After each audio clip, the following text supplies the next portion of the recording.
start again in the slide. All right. Okay, now we have 7 participants. We're so excited that you all are here. If we go back to our introduction slides, if you are able to, please introduce yourselves in the chat with your name, pronouns, your position, or career level, undergrad, grad student, professor, or somewhere in industry, your university affiliation, and the state you're in. It could be or, actually, if it kind of is redundant in terms of your introductions, but yes. Okay, sounds good. While you are doing some introductions, we will start with a few things on our workshop. So the workshop on networking and community building, our objective is really for people or for participants to learn how to introduce yourself in a professional setting, but also in a community building setting. It will allow you to connect with the different scientists in this room, Filipino scientists, and also get to know some organizations, like professional and community organizations that are doing really good work for the community to uplift the different sectors of our community here in the Philippines and in the US. So just some reminder on the learning principles. There is a wealth of knowledge in this space. We are 19 participants and we have a lot of experiences, you know, like in the different environment that we were in and we were growing up, and in your different career. So there is no monopoly in knowledge, and you are welcome to share those knowledge to each other. Basically, we learn from each other. If you want to contribute to the discussion, feel free to click the raise hand button in Zoom. Hopefully everyone knows how to do that already. But last thing in our learning principles is that we learn to do by doing. So there are some things that we prepare, like there would be breakout rooms to really practice the different topics or themes that we will be discussing or, you know, have shared in this space. I guess one thing that I want to ask people or like participants here is, if you hear the word networking, what are your thoughts about it? Or does it give you particular feeling? How does it make you feel in general? Anyone wanna share? Feel free to unmute your mic too. Okay.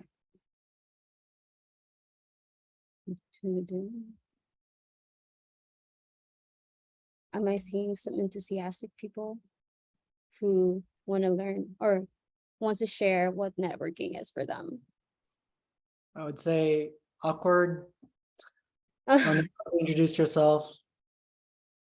Yes, yeah, definitely. That's one of the feelings I've had when I hear the word networking. I think for networking, I try to shoot for an introduction myself, but either end up info dumping or dropping a few like industry terminology and then realizing that I'm not getting through with any of it, and then climbing up a little bit. Exactly. Yeah. Those are some things that people have shared too. While I'm also like researching how to do networking properly. Apparently there's a science behind it, actually. So I've read a few blogs and also listened to a few podcasts, and networking in general actually is just meeting people. It could be a lot actually. But some people is like, oh no, it's just like meeting people, talking to people. But sometimes that could be really overwhelming, especially for people who are introverted or not so sure and not confident of what they want to say, or you know, are conscious if they would look dumb with the people they're talking to or like the group. But yeah, in general, networking is really meeting people. specifically targeting people who can support you and or people you can actually support as well. So in one of the podcasts I've heard, this is a really great definition that I thought I would want to share to y'all. It is actually a spectrum of activities that begin at the first point of contact that aims for a mutually beneficial partnership between two people. So sometimes you feel like networking is just meeting someone in a specific event and that is it. But actually networking is more of a long-term relationship or a long-term connection between two people, so that you could figure out how you would be able to support each other, and you would have a mutual beneficial partnership basically. So sometimes like for networking, people usually say, what can this person do for me, right? Like I want to connect with them because I want to find that job, like maybe they have that connection and everything, or I want to learn how did they land into that job or like into that graduate program. But the main pillar or like main theme actually of networking is asking yourself, what can I do for the other person, and what can I do for the people I network with. So the best way to approach networking is more of giving instead of taking, and that's like the best way to really have a better relationship with someone you're networking with. So an important aspect of networking is really listening. So when you are networking and talking to someone, you are able to build that trust and that relationship whenever you actually pay attention to what they're saying, and you're able to respond in a way that, oh, actually, this might be helpful for you. Like I have this network, I have this knowledge or something. I know this person, maybe I could connect both of you together. And that's how, how networking is supposed to work, instead of like a more one direction kind of relationship, where you are just taking the resources that you could take from one person. I think that was a great way to approach networking based from my readings. Well, one thing is that most of us are actually gonna attend a conference or maybe like professional setting. So some of the tips, and it really quickly, because this is not like something that we would be really delving or discussing in depth in this workshop, but in a conference, usually some people would be like, oh yeah, I'm going to the conference, be there, attend the talks and everything. But it actually is helpful if you're aiming to network in a conference, so that you are prepared whenever you go to the conference. And that means preparing your email info, your business card, prepare your profile, like you have your LinkedIn, you have Twitter, especially in academia, people are so into Twitter as well. And in these conferences, some people, or some big conferences, for example, would already share abstracts way beforehand. So it's like a week before or months even, so that participants could look at the abstracts and see where, or see who are presenting in the program or in the conference. So you could use that as a way to like research who are the people you want to meet. You can also like set up appointments with these people, like passively, just saying, hey, I heard or I saw that you're attending this program or this conference. I'd like to meet, to just talk or chat, even in the networking event itself, or even schedule a different appointment through coffee. Another thing, and this is a bit obvious already, but you can attend the networking events and mixers in these different conferences. Usually like big conferences would have them. But yeah, it's a great way to network and meet new people.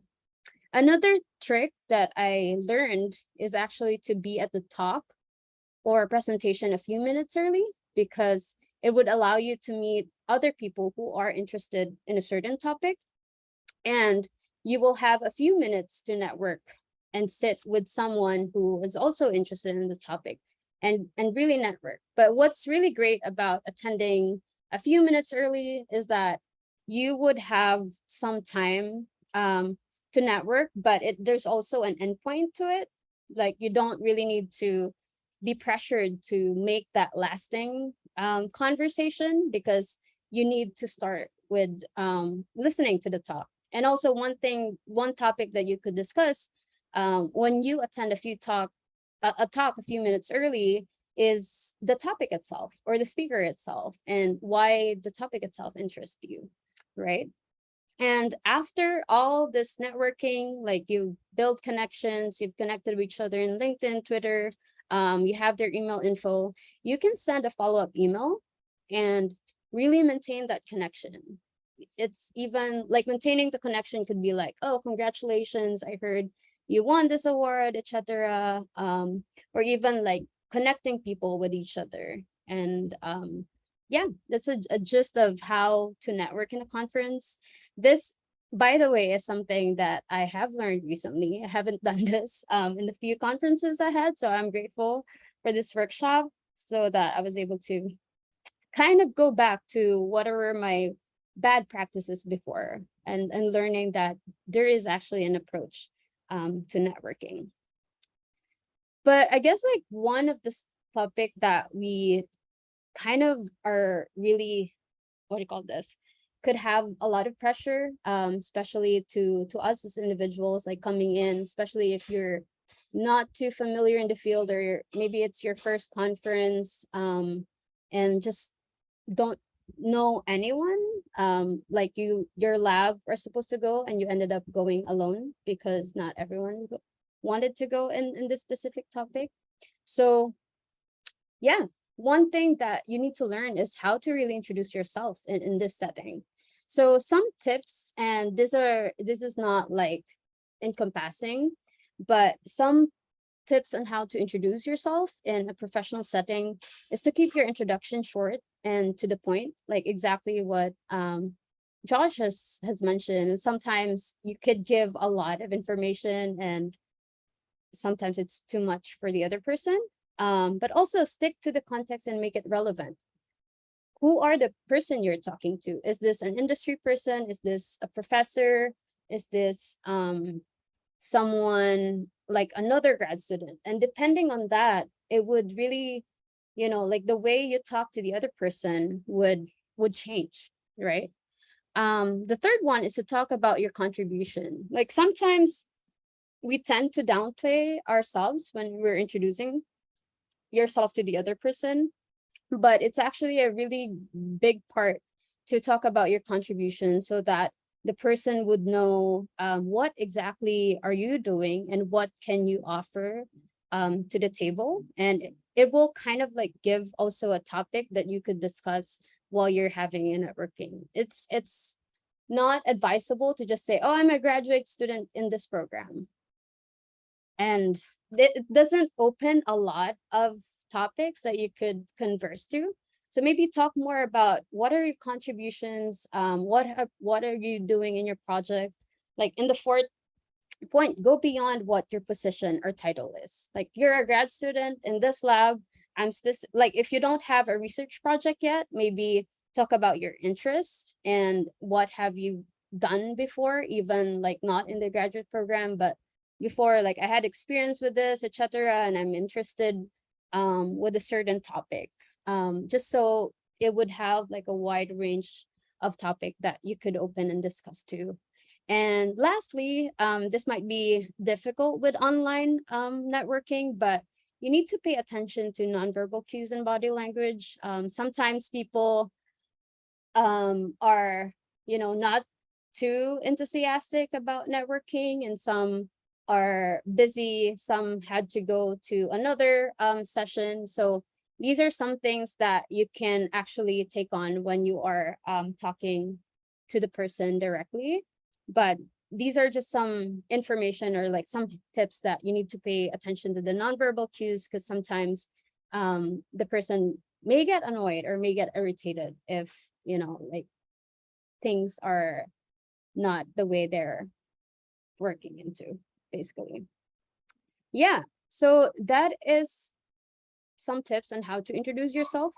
But basically, you just need to learn how to do what we call as the elevator pitch. And people have been like talking a lot about this, like how are you able to introduce yourself in 1 minute, 30 seconds, 45 seconds to person who you just met in an elevator, for example? Like, what if the person will need to be the person's apartment, well, not apartment, but like hotel room, for example, is in the second floor. That's really fast, but maybe like fifth floor or something. But you have that very few seconds or minute to really talk about what you do, and why, or why are you interested to connect with someone. So first is really like who you are. So you can just say, hey, I'm a grad student here in this program at this university. Second is what you do. It could be your research, it could be your program specifically, like what courses. And then the third would be, and the last is what others need to know. And this is something that would vary depending on the person that you're talking to. But it would also depend on what you want, or what type of connection, or what are your objectives meeting the person, basically. So for example, okay, wow, I have set an example for myself. So this is me. So I'm Kalai Bertulfo. So this is me, basically. I'm a fifth-year PhD candidate in biological sciences at Columbia University. That answers who you are. And what you do, I use functional genomics tools to develop novel therapeutic strategies for leukemia.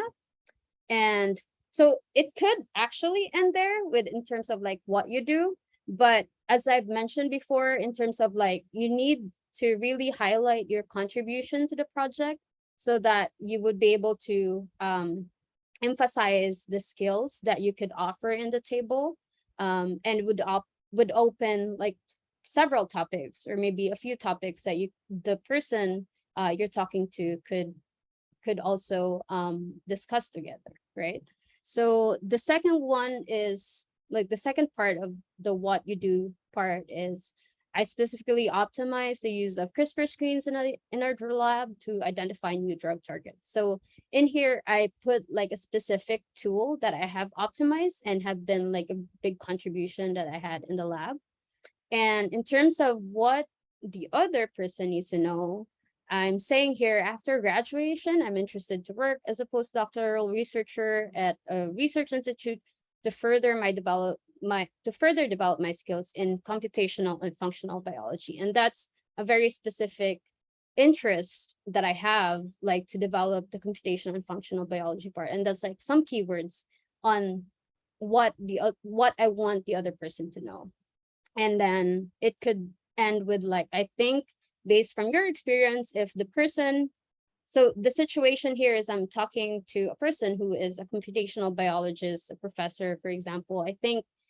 I would say, I think I'd gain a great deal from your perspective with your career as well. Are you able to chat one of these days? And this is like in a professional setting, networking. So yeah, that's one of the examples I have. For the next part, actually, we will be doing some breakout session for people to practice that with other folks. But before we go into that, maybe we could ask people if they have some tips or some points that they want to share to the group.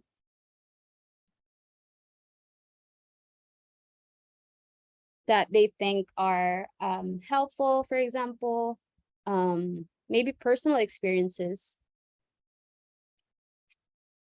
No. Oh, Darren raised his hand. Yeah, Darren. Hi, Kalai. Kalai, how do you say your Kalai. name? Kalai. Yeah. Thank you. Thank you for the presentation. I just wanted to share that I think one of the aspects that makes it hard sometimes to network as Filipino is feeling like you're mayabang or like cocky in how you're approaching your introductions and things like that. But I feel like that's something that I had to overcome, and I feel like a lot of people might have to overcome, is to make sure that, you know, you're using this as a networking tool and as a professional way to highlight yourself. And so that's just part of an equity and, you know, for diversity, equity, and inclusion to keep in mind when thinking about these things. Exactly. Thanks for sharing that, Darren. I guess like one thing coming in, wait, someone raise their hand. Oh, Kisarni or Kiss. Hi, my name is Kiss, and as a tip, like I'd like to add, it's also beneficial to let other people know what made you choose like your major, for example, like what really drives you to do this. Because I feel like that's like some sort of like enthusiasm, and I'd love to hear people say their reasons. Yeah, that's great. I guess that would depend on like the setting you're in. If it's like an elevator pitch, for example, you might not have like the time to do it, but yeah, that's a great point to share. But definitely if there's like more time or longer time period to actually network, then that could be one of like the topics that you could talk about.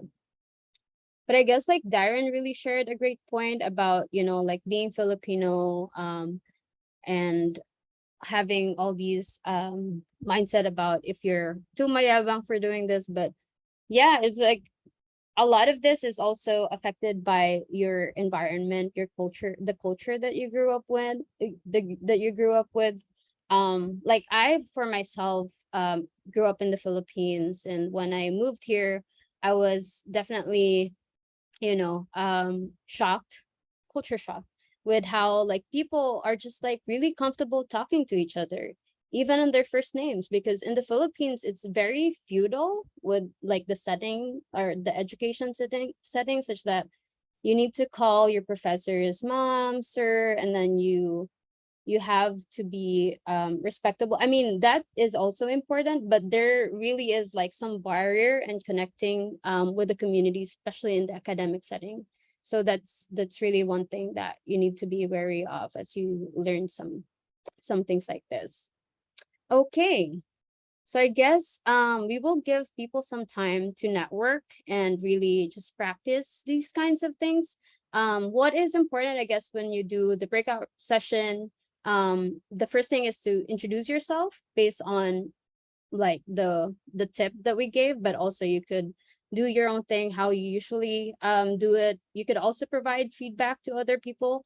But also, one thing that we highlight is making sure that you listen to the other people of what they're looking for, and maybe you know, if you have something to offer to the other person for networking, that would be a great way to connect and network to each other. So yeah, I'll let Lowell do the breakout rooms for y'all. Breakout rooms are now open.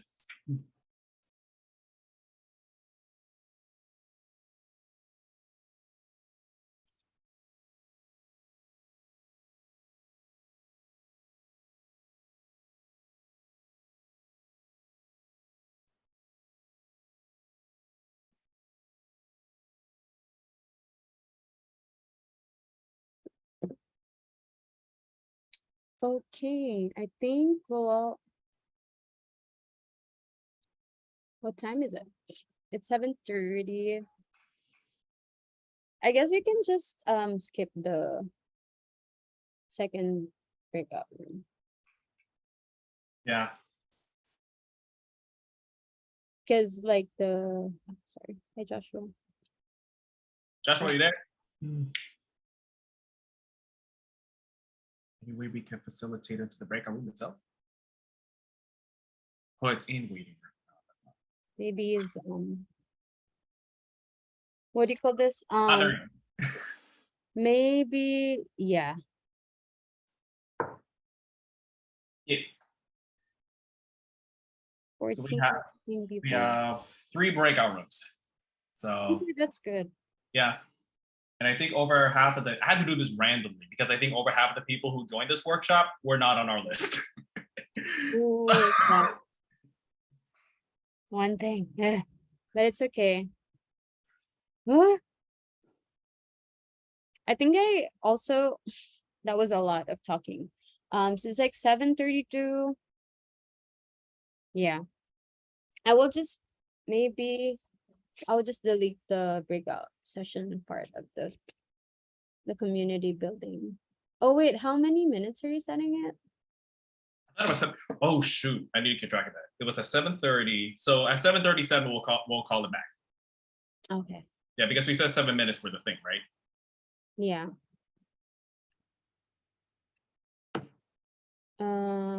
Yeah, sure. I am gonna just delete that breakout room part. Maybe you can even, oh shit, yeah, Mario had to leave at 7, at 8, I guess. Mary or Mike? I know Mario has to leave at 8. Yeah, at 8. Yeah. So now it's 7, so it's 7:37, okay. Yeah. Unless you want to cut it short, I mean that's fine. It's whatever's comfortable for us. And then I,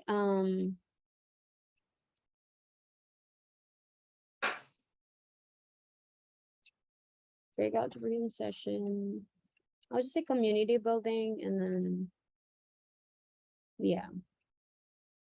Boom, boom, boom. I'm just gonna delete this. Okay. No worries. I'm gonna delete this. Yeah, I think that makes sense now. Are you gonna join in? should I? What about you? I guess I will for a bit and then come back. Oh, Yeah. these are all people in New York. You wanna go to Mario's? Oh, well, I'll go to Mario's. I'll go to let's go to mine. I want to try something different, and then I'll hop on to the other one. That's Wait, what? Okay. It says joining a room will stop your screen sharing. Okay. Translational back to populations that they actually like affect currently and into the future. Ideally, my future goals are actually to pursue an MD MBA because I want to work in healthcare admin, specifically actually in DEI and in innovation, because I want to combine digital technologies to increase healthcare access, but through like the healthcare administration pipeline, because I feel like there's a lot of disconnect between clinicians, administration, and like actual like healthcare innovation. So I kind of want to bridge all of those gaps and then like align that with like cultural values.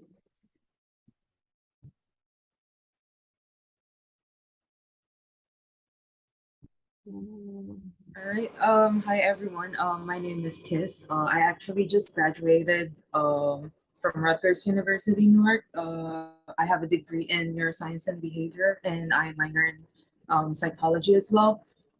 Right now, I'm doing a gap year. I'm not really exactly sure what I want to pursue, but that is going to be in the field of probably clinical psychology or pursue med school to I really want to be a psychiatrist. I know that we don't have a lot of psychiatrists in the Philippines, so that's been like my motivating factor.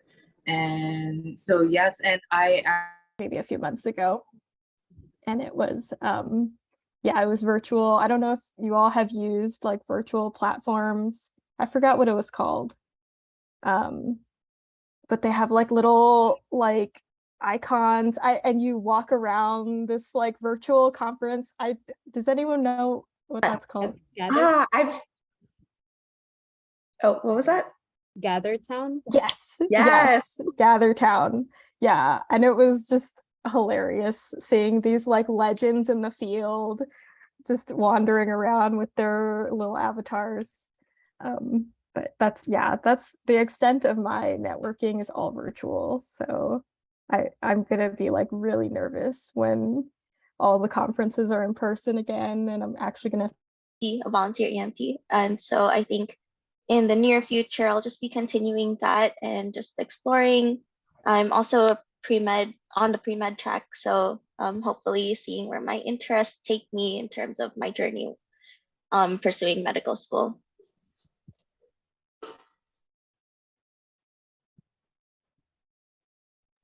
Hi, Kalai. We just finished introducing ourselves to each other. Cool. I'm just like hopping on to others, but see y'all. So I have a Setting to kind of in whenever I graduate next year. So yeah, that's me. Are we on time for the? Are we giving a little bit more time, Kalai, for the breakout rooms, or we're heading back? Are y'all done in this room of like introducing? Cool. I guess we can head back now, especially since Mario has some time limitations too. So we'll get you Mario on time for this. All right, I'll see y'all in the main room.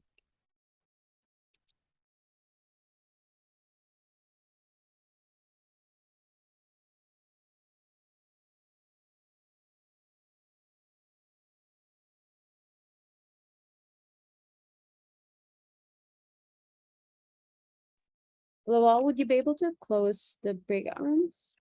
We're at 45 seconds in, but it's already started.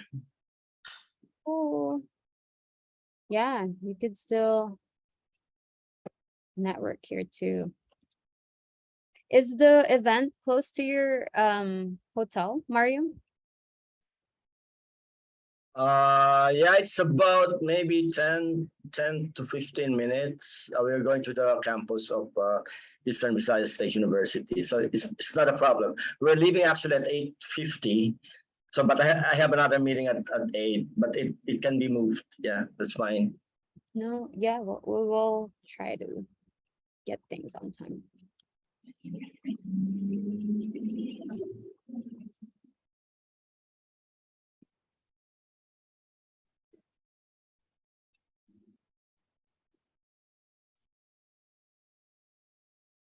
All right, everyone. Hope you had a great time talking to each other and, you know, getting to know each other a bit. Just so y'all know, the space in our LinkedIn and Slack channel would be, you know, a great way to continue the conversation and just to connect with each other. Now that you actually have met each other online, you'd be able to connect with each other through LinkedIn. So that shouldn't be something very strange, right? So next, I'm gonna move on to the part of community building, because this is what the speakers are here for too. So let me just.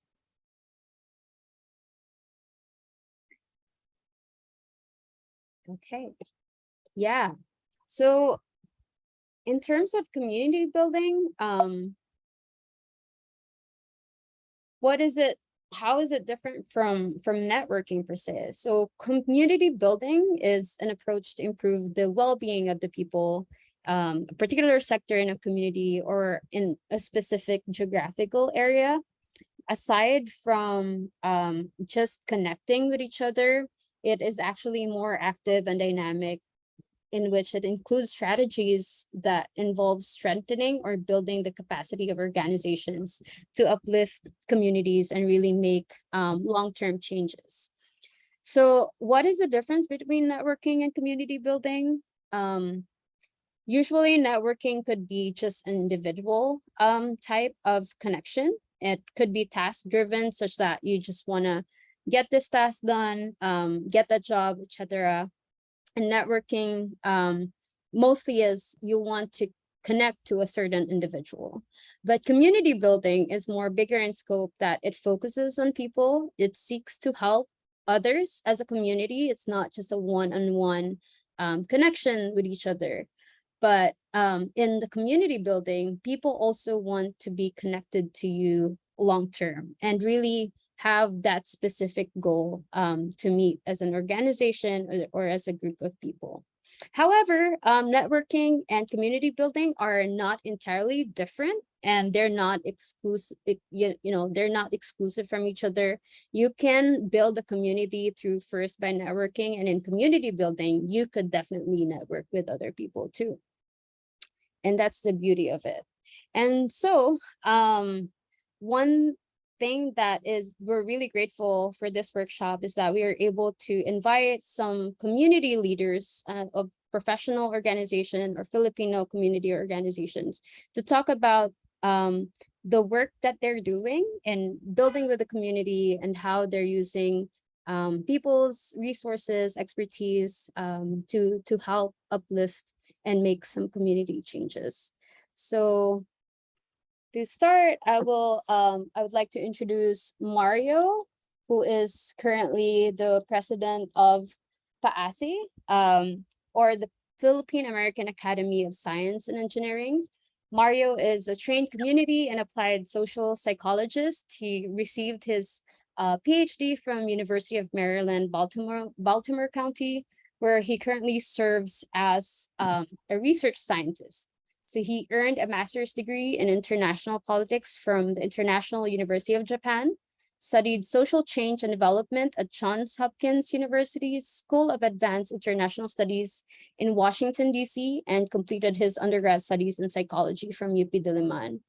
Beyond his educational and research work, Mario is actually actively engaged in various professional and community organizations in the US and the Philippines. So he is the president of PAASI, and also the founding and immediate past president of the community-based Lipunang Pangkasaysayan ng Morong, or Likas Morong, as he is from Morong, Rizal, and its flagship project, Museong Pambayan ng Morong. So yeah, give it up for Mario. Mario, you have the space. Thanks for being here. Magandang umaga po sa inyong lahat mula sa magandang bayan ng Leyte. I'm currently in Leyte, but I'm based actually in Baltimore. I am going to share my slide. So thank you very much, AFSA, for inviting me to this very important session. This is really very close to my heart, you know, closer than what I actually do professionally, because as Kalai mentioned, I am a community and applied social psychologist. So most of what you'll be hearing this morning from me is coming out of that, you know, passion of mine to be with people in the community. Let me first say a few more things about who I am and what I do, you know, following Kalai's admonition for us, you know, to introduce ourselves properly and to tell people what we can offer. So I have been instrumental in organizing a history and heritage organization in my hometown in Morong, Rizal. We named the organization Lipunang Pangkasaysayan ng Morong. I'm a psychologist, but of course, you know, I couldn't like form an organization for psychologists locally. It's how we understand our community and our people through history. That's been something that's closer to what people can readily you know, identify with. We also built a museum which will be reopening after 2.5 years of being closed because of the pandemic on September 10th. So this is very, very timely. So this work of mine in my own hometown started with the realization that, oh, we need to save our history and our heritage. And we needed to occupy a space which has been abandoned by the local government. We cleaned it. We transformed it into a public space that's world-class, you know, using local talents, using artists, and even scientists, who believe that they should contribute something to the community for the betterment of the people. And so we had a space for artists, artisans, and hopefully in the future, those who are more scientifically oriented, you know, to have a corner for science, you know, and technology in the museum. So right now it's functioning as an educational space too. So on September 10th, we're going to reopen it. And today, actually, at 9 o'clock, because of my community building efforts, we are inaugurating a province-wide aggregation of historical societies. So we were able to connect historical and heritage societies in the province of Rizal, and we are now launching the first national conference on history and heritage of the province of Rizal. It will be happening at 9 o'clock, and we'll be talking there too, introducing our keynote speaker. So that's the Buklurang Rizaleño. This is our panel of esteemed speakers. So we were able to invite people who know something about the old Rizal, the new Rizal, and the future Rizal. So it's very exciting. And then, of course, I'm here to talk about PASE. So a community psychologist, what is a community psychologist doing as the head of a Philippine American Academy of Science and Engineering? Well, I was elected into office. I'm the first social scientist, to be the head of the organization after 41 years of its existence.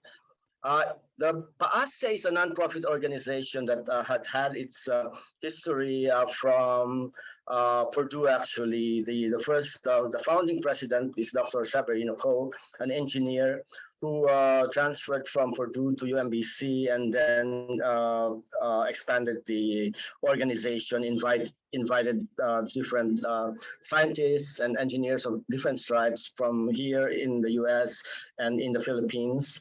And so it's now going to celebrate its 43rd year next year. So these are just some of the history of PASE. Dr. Ko was one of the mentors of an astronaut. Was it John Glenn or someone who is well known when the astronaut was still a student studying at Purdue. Just one trivia. One of the founders of PASE is Leon Chua. He's professor emeritus, I think, at Berkeley, and he's the father of Amy Chua, the author of the Battle Hymn of the Tiger Mom, of the Tiger Mother. It's a well-known, it's been very controversial, because she tells about how she raises her children, in a very, very stringent way. But this is just a trivia. Leon Chua was a graduate of Mapua University, and his wife was a graduate of UST. Okay. So what does PASE offer? PASE offer, a variety of, resources from training, publication, postdoc opportunities from members who have their own labs. Of course, we also have the journal, the Sci-NJ, and it is considered some kind of a developmental journal. And for those who are, in their early career, you can actually publish there, and with your professors or your own research outputs. We also have small funding opportunities like for curricular material development, position paper development, conference call sponsorship, conference participation. In fact, one of our first ever recipient of conference participation grant has been Loyal. I invited Loyal to participate and presented on his ideas about diversity and representation, and it was really well received by the group. Our second recipient is Isaiah Paulo Lee, who's a new graduate, PhD graduate from the University of New Hampshire. I understand he went home, and hopefully he'll be getting a faculty position in the Philippines. So again, still, our other resources, of course, our members' experience and skills. We have more than 500 members, PhD, MD, PhD, a few MD researchers, and we have been running webinars and fireside chats, consulting with nonprofits, etc. Of course, that's the human capital, the social capital. We're trying to work on it, building relationships within the organization and trying to leverage these relationships to help communities, organizations in the Philippines and also here in the US. This is the current officers and board of directors. I am the president for 2 years until next year. The next president would be Gladys Completo from UPLB. And we have directors from all over, different universities in the US and in the Philippines. Recently, the PASE was reorganized into expertise clusters. Right now, we have 15 expertise clusters. I'm a member of the REC 2, Psychological Sciences and Neuroscience. So once you become a member, you are assigned, or you can choose to be a member of 1 or 2 or even 3 clusters. We realized that we needed to break down the organization to build it up, because it's expanding. And so we needed to make sure that structurally it will be sound based on relationships, not just expertise. This is a list of the PAASE projects. You can find this from paase.org. We provide small grants to applicants, for example, for graduate school. Right now, we have a grant for the grad map. In their effort to support applicants to graduate school. So we gave them a grant so that they can partial out these small amounts to those applying for grad school. But then we have a lot of other, possible projects to support. So if in the future AFSA is interested, you can develop a proposal, connect with a PAASE member, a member of a REC, so that you can be endorsed, to the PAASE board, and your proposal will be reviewed and approved. Okay, currently we have several memorandum of understanding with different organizations and institutions in the Philippines, and also here in the US, and also in Taiwan. So recently we signed memoranda of understanding between PAASE and 4 Taiwanese universities, in South Taiwan. They are open to accepting Filipinos who will be studying for their MS and PhDs. They're opening up, and I believe we can take advantage of this opportunity, because it's only 90 minutes away from the Philippines, and if there will be dozens of hordes, hundreds of students going to Taiwan studying for their MS and PhD and coming back to the Philippines, that will make a lot of difference. Okay, this is the last slide for me, and this can be worth, a semester worth of conversation, or even a year. I took courses on this, and so I just would like to present my ideas, and actually this is also based on literature. When I came into PAASE, I realized that it has a very strong vertical networking, upward, vertical networking. So as you can see here, there are four spaces here. This is a 2x2 factorial. Networking can have a direction and can have a location. So it can be horizontal or vertical, it can be internal or external, or a combination of those. I found that, and even vertical, it can be upward or it can be downward, right? So I found that PAASE has a very strong external, vertical, upward network. And what does that mean? It's connected with the president, the Congress, the Speaker of the House, the secretaries of finance, all the leaders who matter, who can really have a say, on discretionary spending, for example. And so that's really, really strong. That's not a problem. But of course, there are different types of networking, and different communities we need to address. And so this shows the first cell would be horizontal, internal. So it means that your colleagues, you can build a community with them. When an organization expanding is becoming a challenge, right? Because there are new members, I don't know them. How can I connect with them? So you have their colleagues. You're all like PhD holders, although probably at different levels in your careers. But I still consider this, like horizontal, internal networking. And then, of course, there's an external horizontal networking. Okay, there are many other psychologists, but who are not members of PAASE. How do I connect with them? Recently, someone connected me to the chair of the psych department of UST, Dr. Katrina Trinidad, who is the sports psychologist of Heidelin Diaz. You know Heidelin Diaz, right? Heidelin is the gold medalist Olympian weightlifter. And wow, and because of my connection now with Dr. Trinidad, I'm now connected to Heidelin.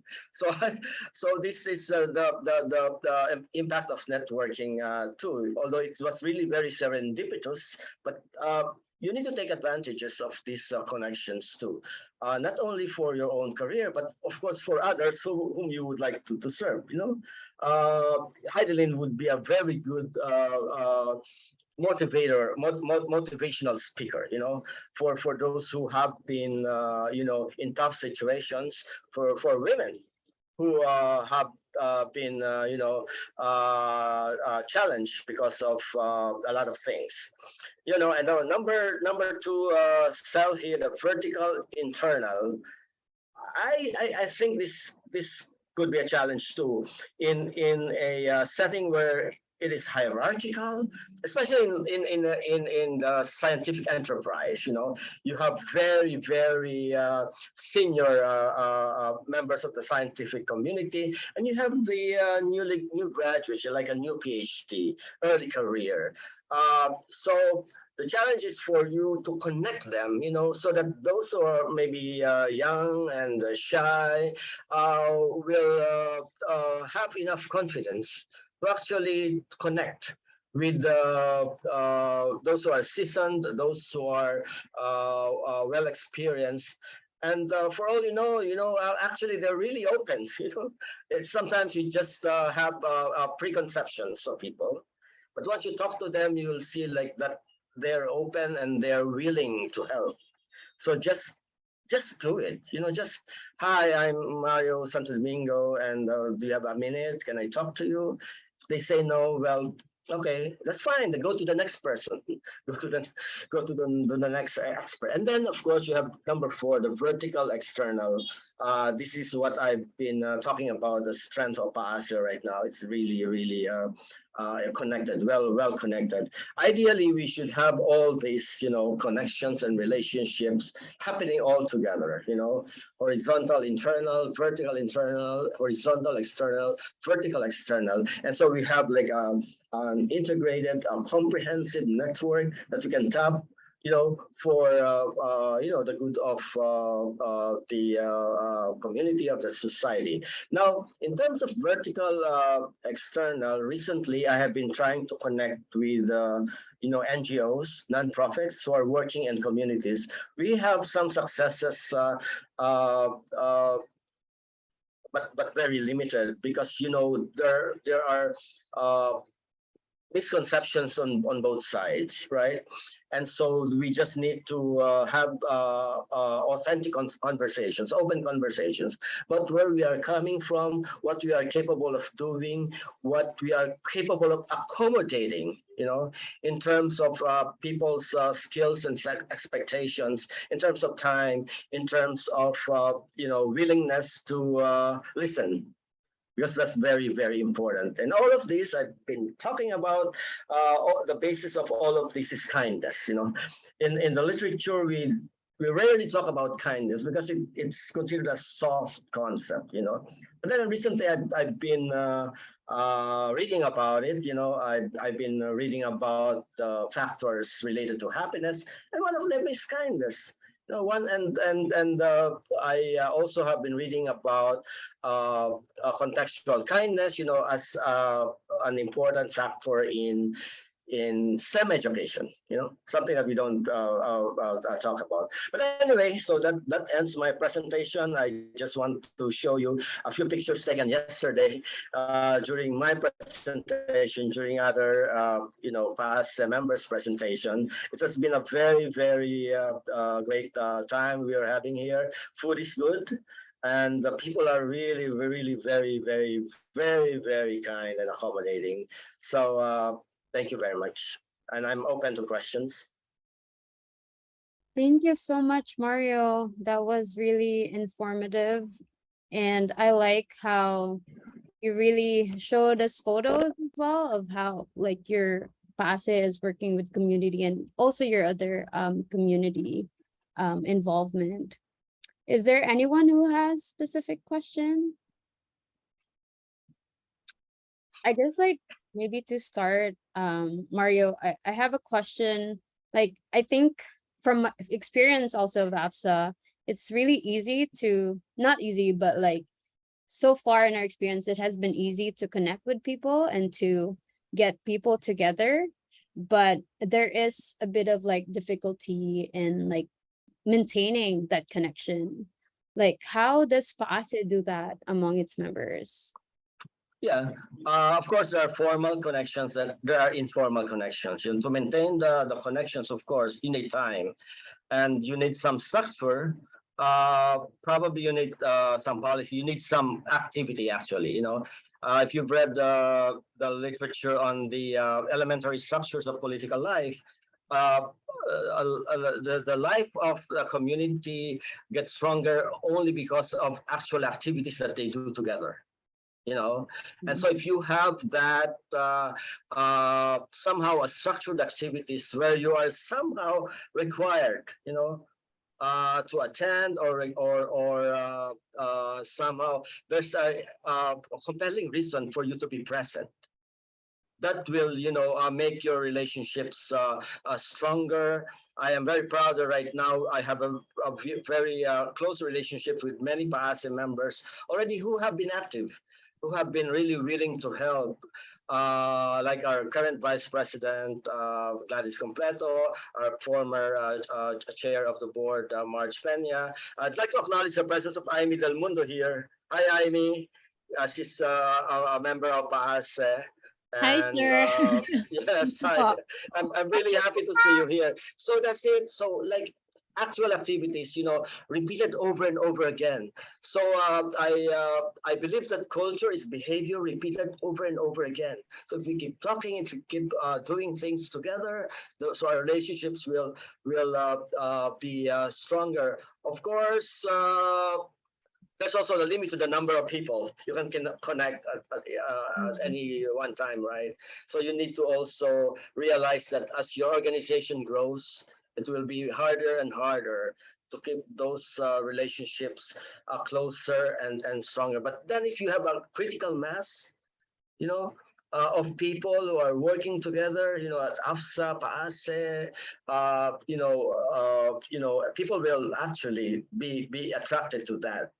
And so it will be a bit large, but probably not really large because the pace, or the scale. The scale is really will really affect the quality of the relationship, and that is the time when you have to formalize relationships when your group is really big already. So you have to have structures, policies to make sure that your organization is sustained. Can be fiscal or financial. Incentivize it. So different kinds of strategies. All right. Thank you so much for that insight. Mhm. Anyone has specific question? No? All right. Thank you so much, Mario. That was really informative, not just about, networking, but really about community building, making sure that the connections are good between members and also like externally with other fields and other organizations so that you could meet the goal of the organization. We look up to PAASE a lot as also a Filipino scientist organization. So thank you so much for sharing. Okay, now we're moving on to the next part of our program. And next, I am so glad to introduce our next speaker, who is May Madaram. May is a violinist, cultural worker, and a community organizer in New York City.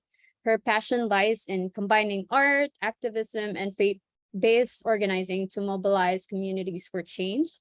She's the Northeast Regional Coordinator for NAFCON, or the National Alliance for Filipino Concerns. This nationwide alliance of Filipino organizations, institutions, and individuals uphold and respond to the concerns of Filipinos in the US and in the Philippines by creating an action-oriented platform. Grounded by NAFCON's pillars, culture and heritage, education, health and wellness, and advocacy, May unites people to collectively support each other, and in turn, she draws daily inspiration from community. Cool. All right, so I'm gonna give the floor to May, and I'll be sharing the screen. Thank you, Kalai.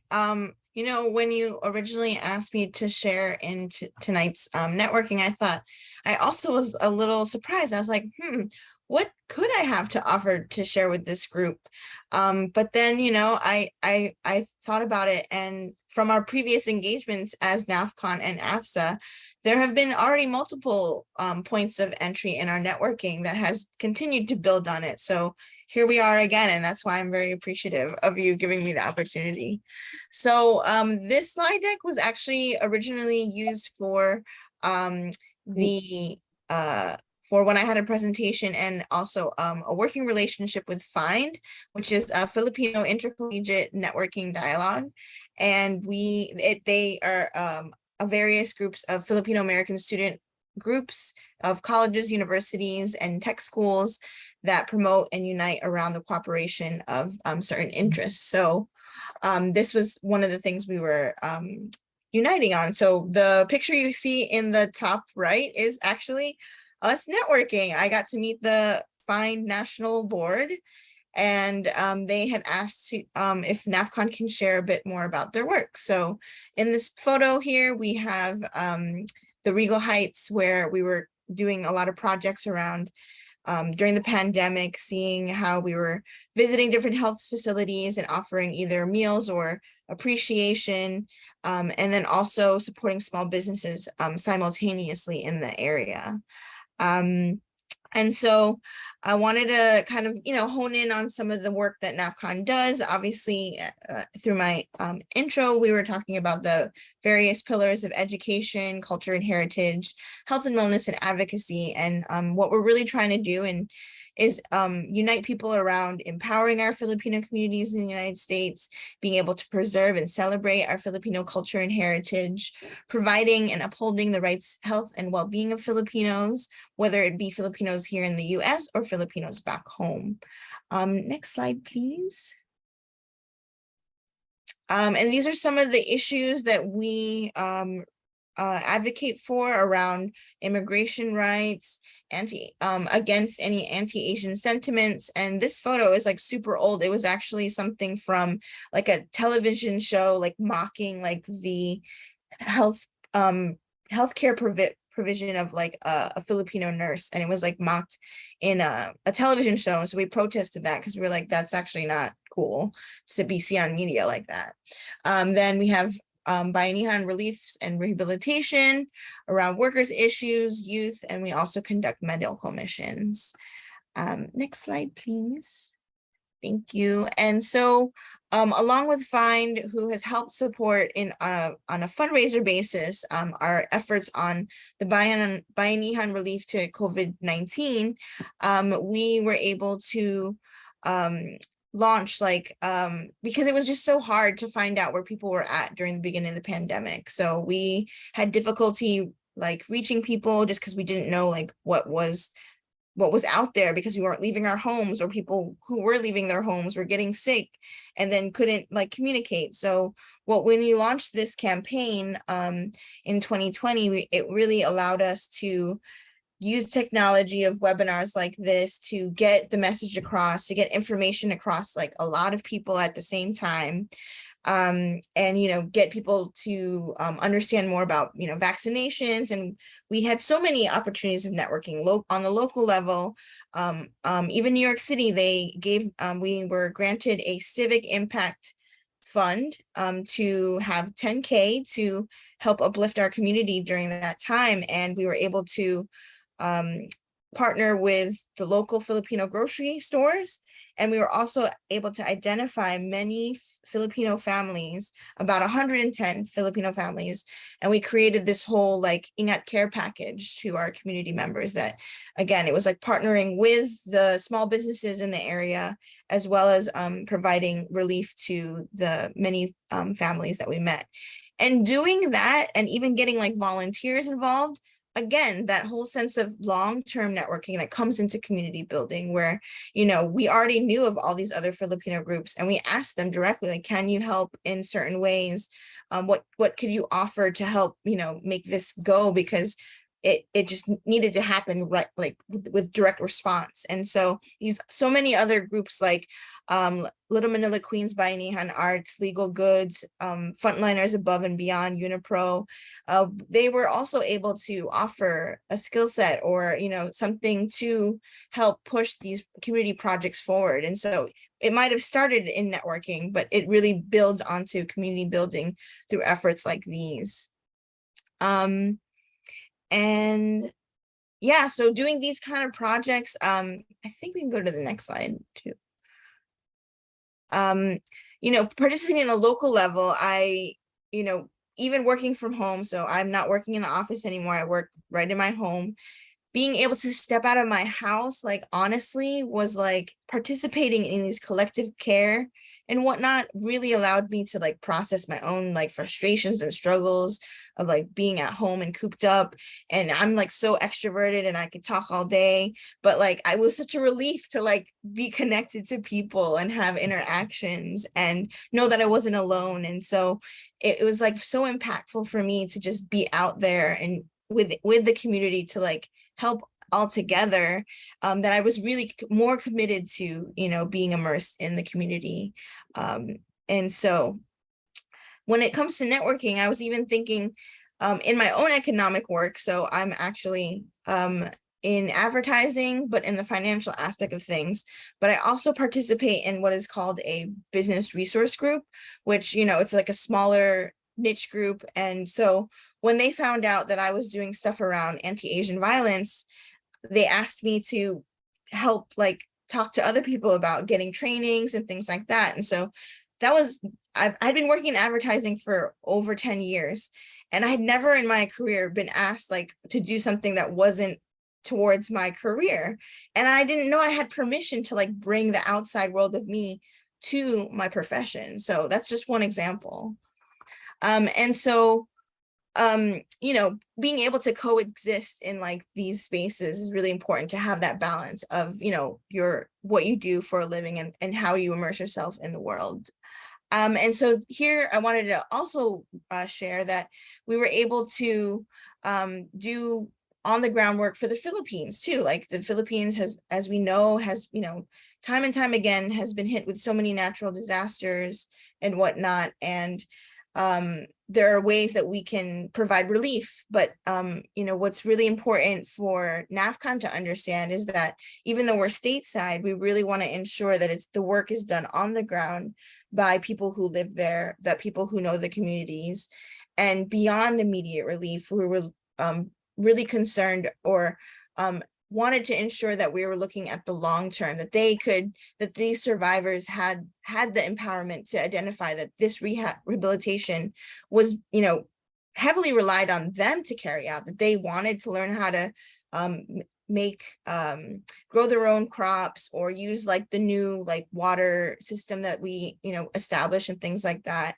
So it's really through engaging in those types of things that NAFCON really wants to continue to partner and also network. So now meeting Mario, I'm hoping that we can also find other partnerships in the future too.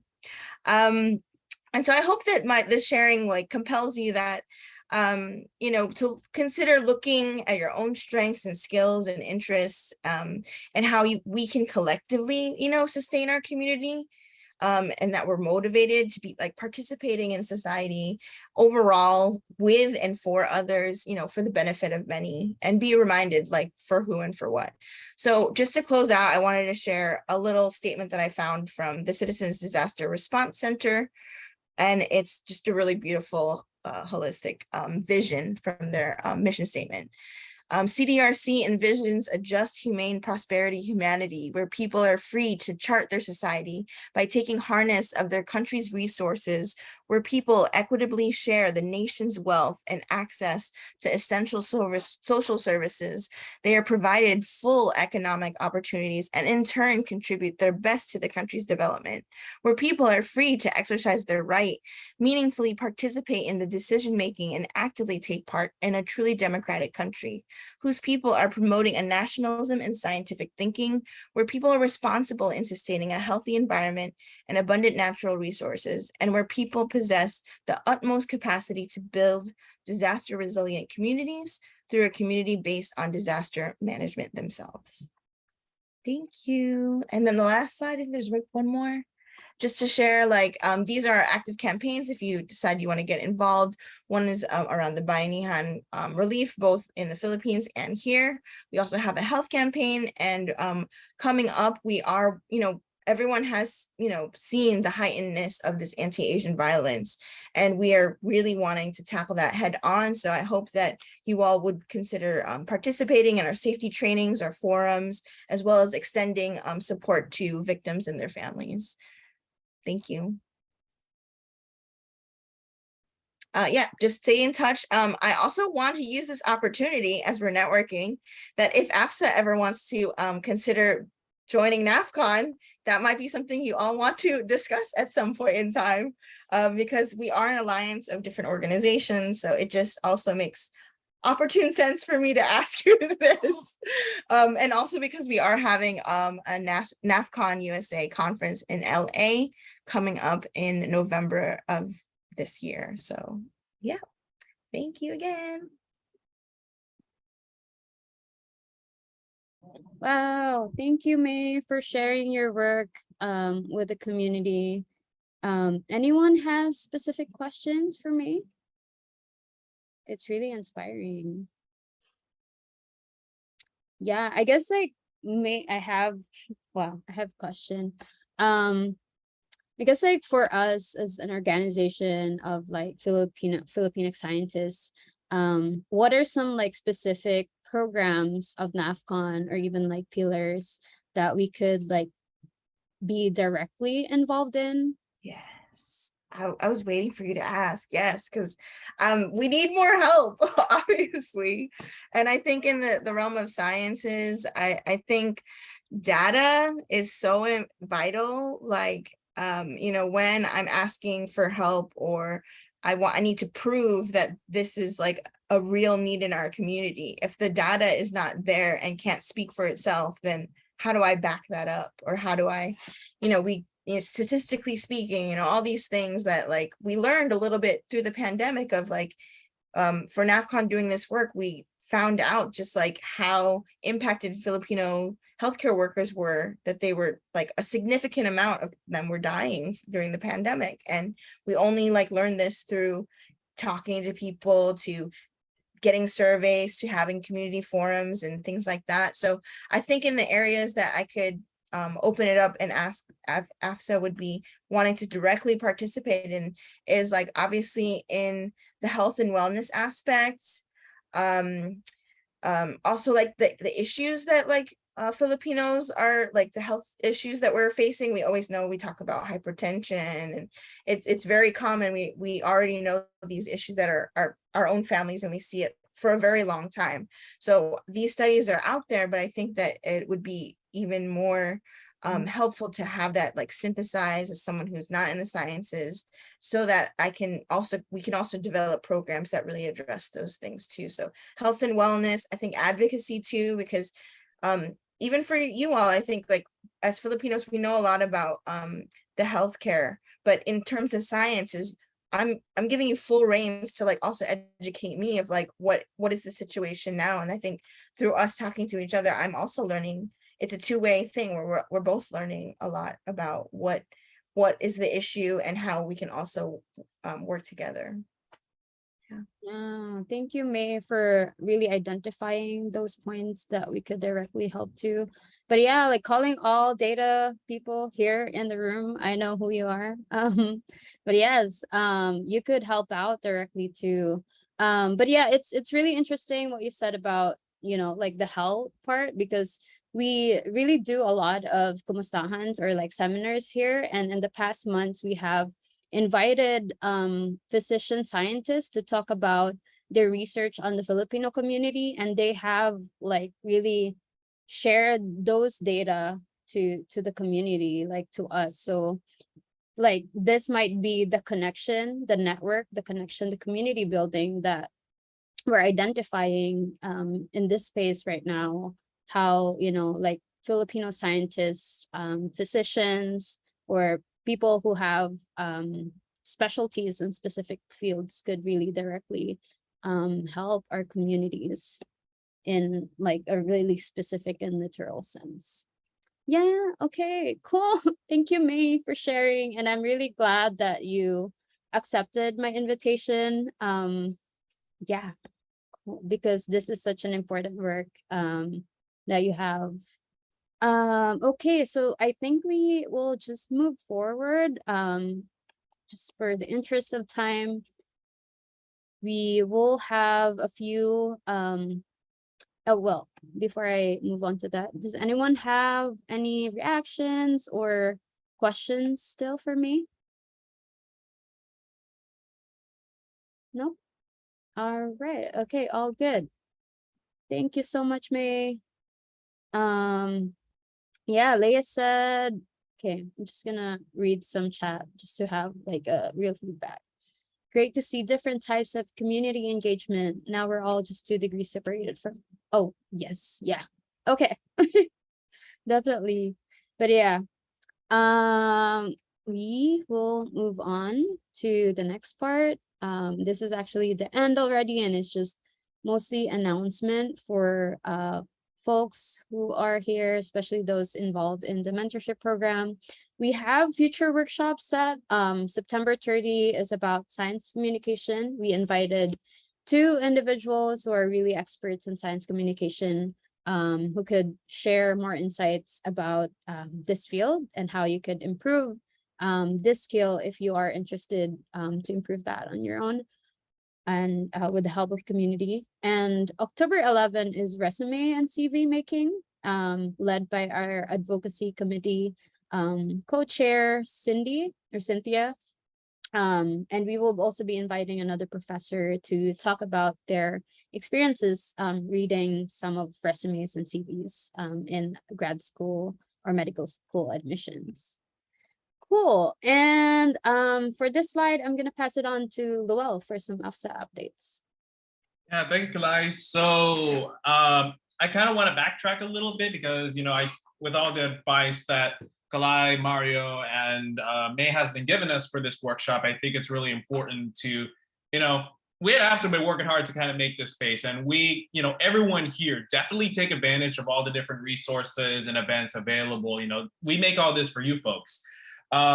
Just to kind of, backtrack a little bit, if you're interested about a lot of the events, we're packing a lot for the months of September and October. This Thursday, September 1st, 7:30 EDT, we're gonna have our August-September general meeting. So this will probably be our penultimate meeting, where we'll be talking a lot what's gonna happen within the next few months, but we're definitely going to be talking a little more about our 3rd year anniversary celebration event. So AFSA is turning 3 this year. And we're really very excited. It is a lot of work. So if any of you are interested, you can pop out to the next slide because we show you quite a few opportunities for y'all to get involved. These are short-term committees. When we try to make doable tasks related to for both the anniversary committee, basically just kind of developing the program for AFSA's anniversary committee around mid to late October, and the elections committee. Justin Pinka, who's not here, and I are the co-leads for the anniversary committee. And if you're interested, screenshot this whole slide and meet us this Friday at 7 p.m. EDT. I don't know the difference between EDT and EST, but at 7 p.m. EDT, where we can be able to talk more about, what's going to be the theme, what kind of speakers, what we want to have for this year's anniversary.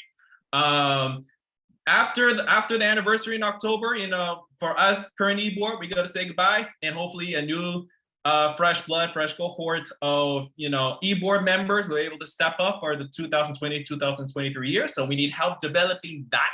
And if you're interested, we don't have any set dates for elections committee. So we encourage you to reach out to us, me, Kalai, or just use the emails, if you will.